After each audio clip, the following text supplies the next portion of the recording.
travelers, and welcome to the Way of the Showman, where we view the world through the lens of showmanship. I am Captain Frodo, and I will be your gracious host and guide along the way. As I am recording this, I have just returned back from the international cheese capital of the world, the town of Gouda, or Gouda, as they sort of say, in Holland. That celebrates its 750th anniversary. And it's a beautiful town. I was there working with a performance group of very funny, musically inclined guys called the Ashton Brothers, and it was great. I met up. It's funny sometimes how these things happen, and I met this magician when I was performing at the Masters of Magic convention earlier this year in Italy, and there I was sitting in my dressing room, and a guy pops his head through the door, which was an act, a man with an incredible manipulation act. His name is Nick Tackens, and he popped his head through the door and said he'd just been speaking to a guy on the phone who had been talking about me and had asked him whether he knew me, and he said he didn't know me, but that he was sitting like a meter away in the dressing room next door, literally next door, and he popped his head in and we chatted and got along real good. And then later on, this man Friezo, which is one of the Ashton brothers, called me and invited me to come, and we've just done 4 shows together, and it was great because we also had a bit of a creation, and I got to be part of some other numbers, playing a wild beast in a crazy beast taming act, and I got these the flavor of the Circus Nemo shows with the craziness of the humor, and got along really well with those guys. And then went back home again, had a very long stopover at Oslo airport, and I don't know how you do it when you're traveling, but with all the traveling that I do, I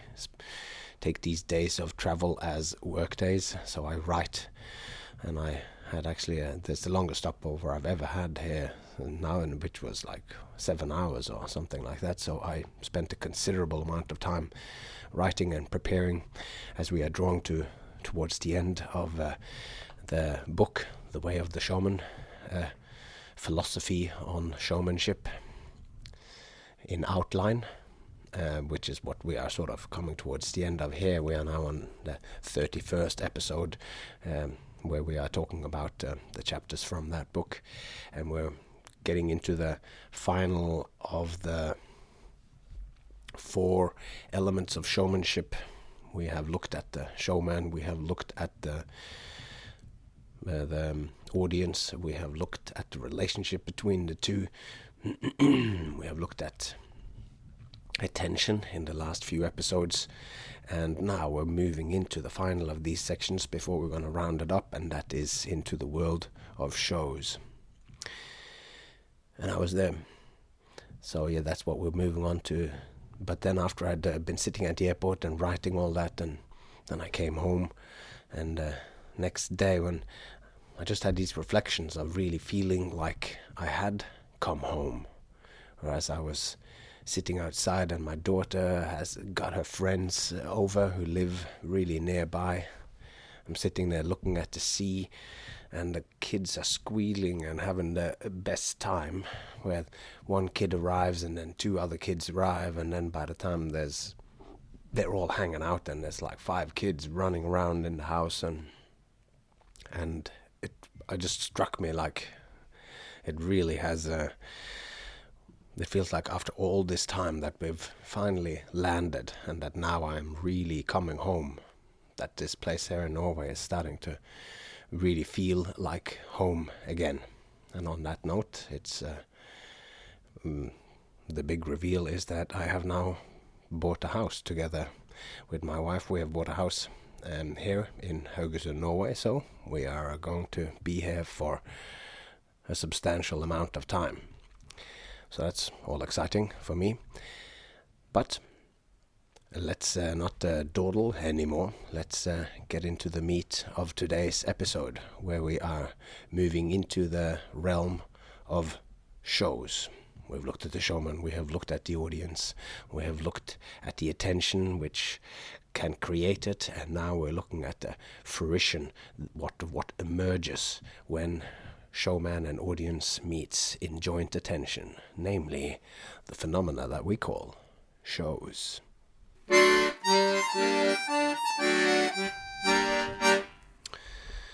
So, shows.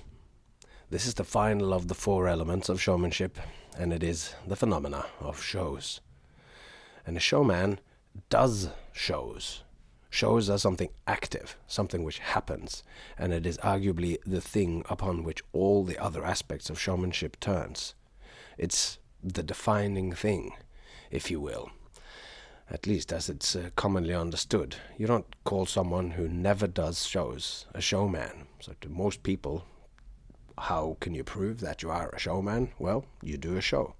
So although, as we have discovered along the way, through this book and through all this season of shows, the process of showmanship can be seen to include many more practitioners than the performers of circus tricks and unusual skills. We have seen that the process of showmanship can be fruitfully applied, at the very least, as a powerful metaphor or analog to all aspects of human communication. Politicians, teachers, salespeople, painters, writers, and filmmakers can all be understood through the lens of showmanship.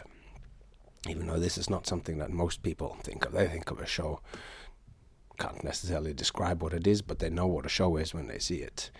And we're expanding that notion of what a show can be here. So the material and a medium that a painter or a politician or a teacher, how they present it, that varies, but the principles remain the same. That's something that we've learned in we could call this the esoteric knowledge that most people don't have, or ways to see it that most people don't share. So from all of our explorations, we've gained an understanding that what us show folks participate in with our seemingly frivolous craft actually lies at the heart of the human condition. We communicate, and at that we have boiled showmanship so far down that we find the essence being this point of communication. We're going to look at that in the show here, because that show is then the showing and telling. It's the core of what this is. So in this chapter we'll start looking at a little closer at what shows are and how they could be said to bring forth a new and deeply human dimension to existence. We will look at that, how human it is. That'll be coming up in the next episode. But from all of this, we will see how this new added dimension of shows could be thought of as the showman's second home. We'll probably look at that in an episode after that. Or we're going to look at the sort of archetypal character of the showman with capital S, how he exists in this dimension. Second home, which only emerges in the area of interest that we spoke about before, and how this how if we lose access to this place, it's like what happened during the COVID-19 pandemic, which to all intents and purposes are completely disappeared from Norway. So it's like this vague memory now, but when we lost access to it, it's like it made us homeless. So we'll look at that in a couple of episodes from now, and we will look at how shows are like dialogues. This dialogue, of course, we've spoken about that before as well, but we'll delve deeper into it and see how that fundamental structure then gets to the heart of what showmanship is, and then we will look at from there to try to go like one step deeper to try to understand what it is, some of the features of what dialogues or what shows what's even more fundamental than showing. What can we say about it? And we will discover that the things that I boil it down to here in as we wrap up this season 2 of The Way of the Showman, we'll discover that this is connections, it's connectivity, relations, and it is play. So we will look at play as we go, and this will be the final explorations of this journey along the way. So to start this off, I thought we would go a little bit poetic. So let's look at the show, and let's look at it through the lens of creation stories. And then I'm thinking creation stories, not just like an origin story, like in a superhero Marvel kind of DC Marvel universe kind of thing, but as in creation story, as in the origins in mythology. So we will look at mixing it together with the mythology that I know the best or deepest, which is the Norse mythology. So the show, a creation story. When a showman performs on a market square, he creates a universe. When a shoeman, which is related to the showman, or when a showman performs on a market square, he creates a universe. This, of course, comes from the Illuminated Showman's Manifesto. So this will be the springboard or the trailhead from which our explorations of today will go. So let's put our mythical glasses on for a moment, and let me paint you an expanded picture of the creating a universe line from the Illuminated Showman's Manifesto, where the universe he creates is a show. The show is again the opening up of a kind of wormhole in experience, an experience different from everyday experience. It's afforded by the experiential breakdown of space and time, where chronos time is turned into chaotic time, as we spoke about, and it's been then turned into a uniquely human way to experience reality, where everything said, done, or experienced can be seen to point beyond itself, whilst simultaneously being all there is. In this symbolic realm, everything becomes interconnected as you participate in the creation of this new dimension. I'd just like to note that the following, what we're doing here, should be read or understood in the spirit, read or participated in the spirit of Werner Herzog's ecstatic truth, rather than the sort of accountant's truth. We have to look at this in the way that you listen to a poem, perhaps. So, when a showman takes his place on the market space, at first there is nothing. It is a space without form, without cohesion, a void where swirling chaos reigns. People mill about buying essentials and non-essentials, window shopping. Some are tourists, some are happy, some bored, some have missions, others are lost. There is no cohesive direction. And like in many other origin myths and creation stories, there is not nothing in the void.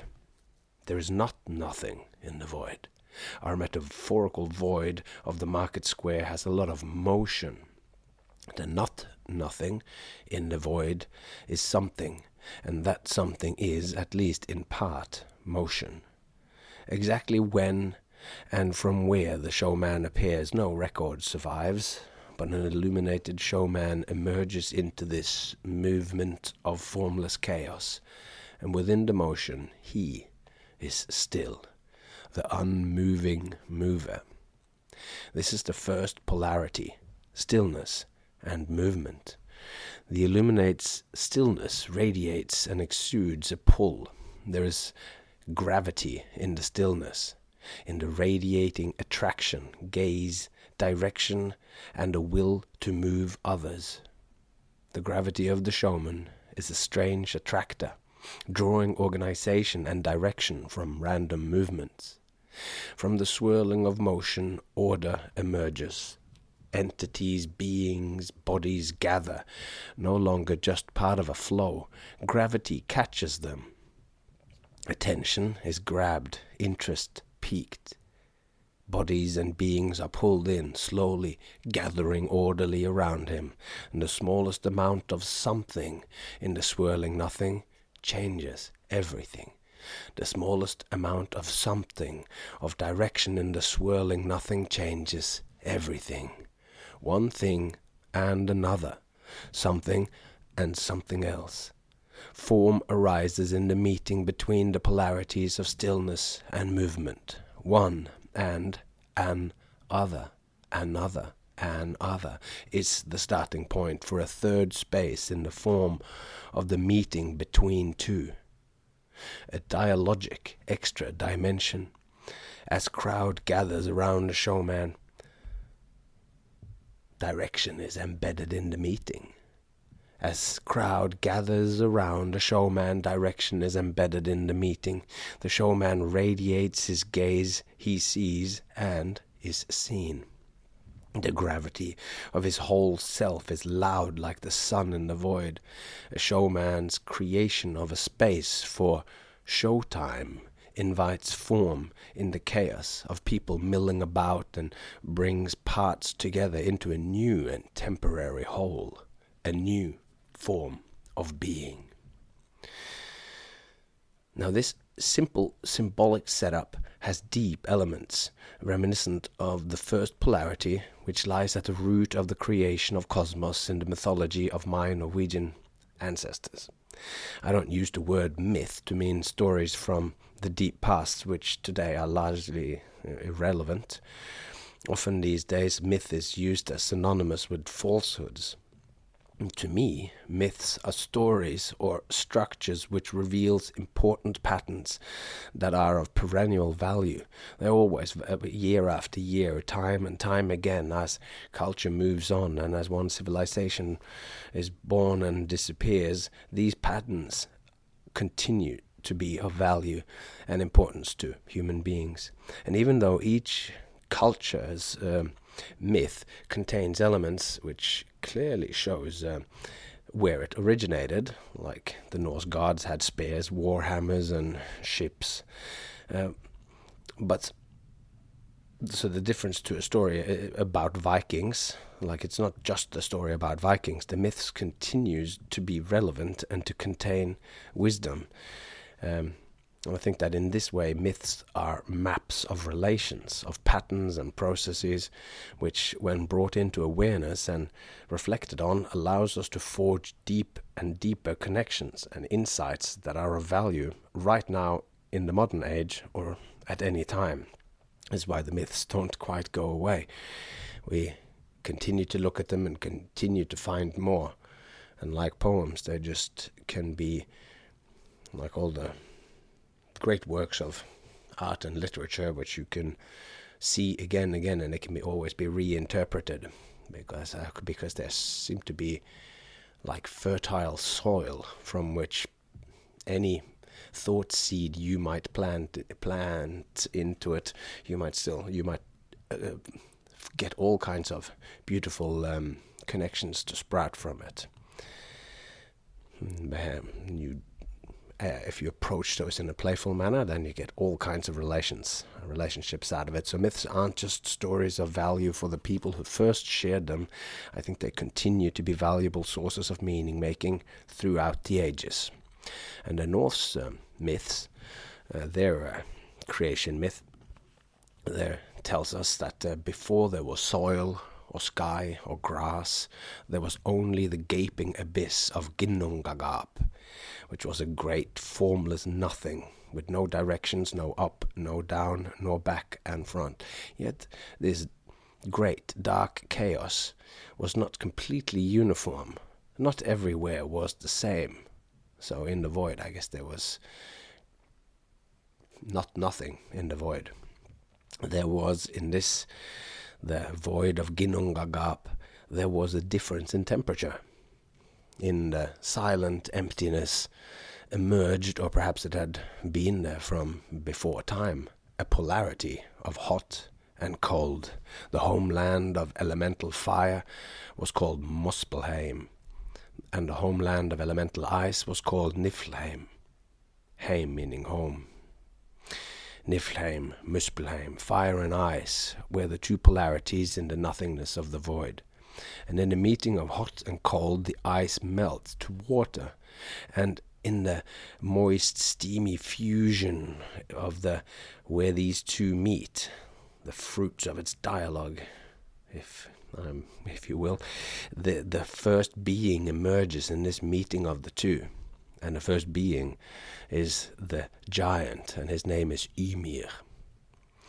And the corpse of Ymir, which, just to not go too deeply into all the pictures of it here, just that the corpse, he gets killed, so obviously there's a few more beings that emerges from here, but well, let's just skip past that to look at that this Ymir, the first being that comes out, when he eventually is killed, and then his corpse becomes the world, and his blood becomes the oceans, his brain becomes clouds, and his skull becomes the sky. So that's a pretty large being, this. Just if its skull is the sky now, like the dome of the heavens. And in the meeting of the two polarities, at the intersection between, at the meeting point, at the area of interest, as two becomes three, a three-dimensional being, as in the hot and the cold, as they meet, a third thing arrives, and this is a three-dimensional living being that emerges along the polarities, the midway of these polarities, but the hot and cold, the moist, where it all mixes together, is the midway. And this creation then becomes the multitude of everything else in the universe. The brain becomes the clouds, and for whatever, his hair becomes the forests, and all this. So the dialogue of duality, and the result of that dialogue, is the key to unlock the dimensions of the adjacent possible, and the adjacent possible is then everything we know in existence. So I think, looking at that, the picture of Ymir that emerges in the three, I think we can just as easily picture our showman and audience as the hot and cold in this one. This is a structure that I easily see, because I think of everything through the lens of showmanship, and I see then you have a polarity of hot and cold rather than the polarity of hot and cold, and there we have a movement and stillness, or we have that we described in our beginning. So in fact, it isn't much of a stretch to think of fire as movement, I'd say, and frozen ice as stillness. So the overall symbolic pattern is the same. Form appears as a crowd gathers around the illuminated showman, and we get a new level of form and order, and from this first meeting comes more and more form. Ymir's body becomes the elements of the world defined by likeness of form. So the brain becomes clouds and blood becomes ocean, etc. And for the showman, the form of the show, with the others facing him, standing in rows so all can see, is also shaped according to the dictates of the human form. Now, given that we all have eyes, nose, mouth, on when these things are placed at what we think of as the front of our heads, our face, we all naturally place this part of ourselves facing towards the showman, and he, again, orients his face the other way. Or is it the other way around? Who orients themselves in which direction? Well, our front and back is a further polarity, another organizing feature. So there is now more direction in the formless void. Where there was nothing, there is now the potential, the endless potential for everything. So this is not to say that there is a sort of straight analog, or that this surely was what the ancient Norwegians or Nordic people who lived up here in this icy cold age, that no doubt it was a rough time to live in, that this is what they were thinking about. But the idea with myths and how I see them is that these structures in there,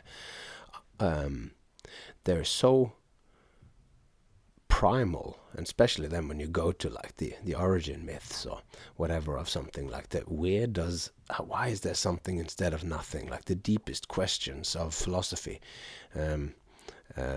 they're all coming through in the myths. And some people like Owen Barfield and Steiner and all these, they kind of think that in the dawn of time, or the origin of human consciousness, that we had a slightly different kind of consciousness, that we saw the world more in pictures before language became as primary as it is, and before the thinking had developed as far as it has now. If you look at the history of evolution as the history of thought, as to how thought had found its expression in us, or had become part of us, that before that people had a more kind of picture consciousness, and that these pictures that we get in the myths can be thought about the specificity of the thoughts that we have when we think about this. And I look at, it could fit also on the myth of the showman on the market square or whatever, that the pictures are always so rich. The pictures tells 1,000 words, and then from each angle you look at the picture, another 1,000 words will emerge.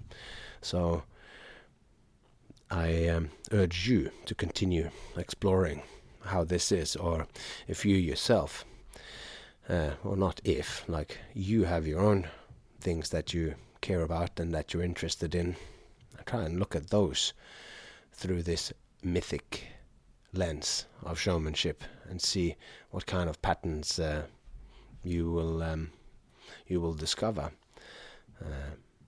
and see how it relates to those things that you care about, be it a religious thing or a spiritual thing or a poetic thing, or just a direct thing of passion or interest for some social cause or whatever. And I'm sure you'll find something potent in there. So that's all we wanted to say as the introduction towards shows. It starts mythic, and we'll get a little more concrete as we go, as we try to put some pins in shows to understand bits about them. Because of course, whenever we talk about a phenomenon like this, all we can do is to kind of pin it down, look at it from one angle, and then we let it go again, and it's because it becomes complex again, and you can see something completely different. So there we go. All right. Never had the Vikings imagined that their origin sacred story would be used for something as frivolous as understanding showmanship. But as we shall see as we go on with the further seasons of this podcast, I was walking around in Gouda, in the international cheese capital of the world, and I saw a large church, I don't know how old it was, but hundreds of years old, beautiful stone church, firm, standing in the heart of a big square where there was a cheese market. And next to the church, as part of the 750-year celebrations, there was a carnival set up, beautiful old carousels and a beautiful big Ferris wheel that stood next to it. And perhaps most people look at it and they go, "Oh, look how firm the church is standing there with its stones, and it's the one aspect of human culture or human behavior or human nature is the church." And then next to it, this frivolous thing where you have something very serious, and then you have something very frivolous or very fleeting, the carnival. But as I am boiling away in my head as to where we will go in the next season of shows, as we take on a new project, we will look at the making meaning, and to be able to make meaning, we will look also at the origins of the showman. And I see the origins of it, including both the sacred and the profane, So both the entertainment and the fleeting there, and also the spiritual aspects of it. So we will delve into that next season. But it's already finding its way onto pages and pages of my notebooks. So until next time, I would love it if you could tell somebody about the Way of the Showman. Share it on social media. Share one of the episodes, perhaps, on social media, and maybe write a review. That would be very excellent. You can support me and the work that we do here on this podcast by buying me a coffee, as it's called. It's at buymeacoffee.com/Captain Frodo. Any donation would be greatly appreciated. So, without further ado, I believe we have come to the very end, and all that's left to be said is take care of yourself and those you love, and I hope to see you along the way.